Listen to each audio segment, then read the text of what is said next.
Have you ever noticed how quickly we try to simplify ourselves? When you meet someone new at a dinner party, the very first question is almost always, "So, what do you do?" And we give our neat, one-word answer. An analyst, a designer, a student, a manager. We do it to our days, too. We grade a whole 24-hour period based on a single metric. Was I productive today? If we checked off the list, it was a good day. If we rested or stumbled, we write the day off as a failure. But it leaves you feeling a little flat, doesn't it? Like you're trying to force a massive, colorful, complex human experience into a tiny, black and white box. You are a parent, a friend, a thinker, a creator. You harbor quiet anxieties and loud ambitions. So, why does it feel like the world is constantly demanding that you choose just one language to speak? In the mid-20th century, a visionary educator named Loris Malaguzzi noticed this exact same trap happening to children. He observed that society tends to look at learning as a factory line: teach a child to read, teach them to sit still, teach them to pass the test. But Malaguzzi argued something beautiful. He said that a child is born made of 100 languages, 100 hands, 100 thoughts, 100 ways of thinking, of playing, of speaking. But then the traditional system steps in. It tells the child that the room for thinking is separate from the room for playing. It tells them that science is separate from art. In Malaguzzi's words, they steal 99. They tell the child that work and play, reality and fantasy, science and imagination, do not belong together. And the tragedy is we carry that theft into adulthood. We internalize the idea that to grow, we must specialize, optimize, and cut away the parts of us that don't fit the current template of success. We lock up our other 99 languages.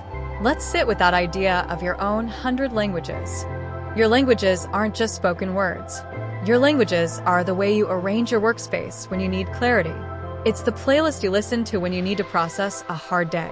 It's the way you cook a meal, the way you walk through a park, or the messy doodles you draw on the side of notebook. These aren't distractions from your real life. They are your life. Think about a part of yourself that you've put away because it didn't seem useful or productive. Maybe it's a creative hobby you haven't touched in years.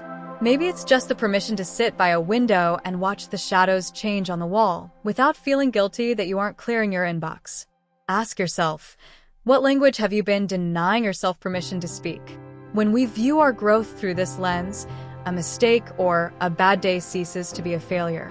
It just becomes a different kind of expression. It's a data point. If a painter ruins a canvas, they don't say, "Well, I guess I'm not a human being anymore."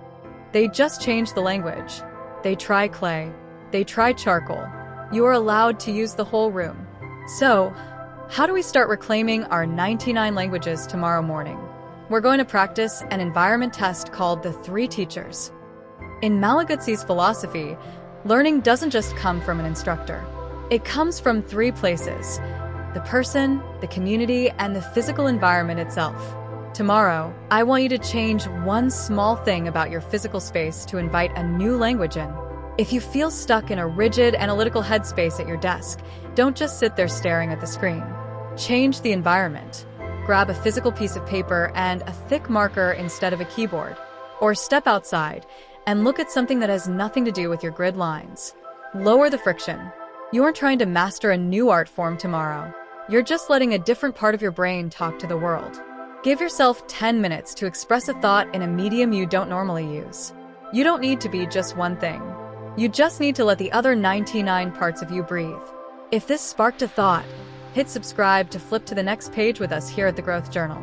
Let me know in the comments what language you might be ready to bring back into your life. I read every single one. And if this video gave you a bit of clarity today, dropping a like helps send this entry to someone else who might need it.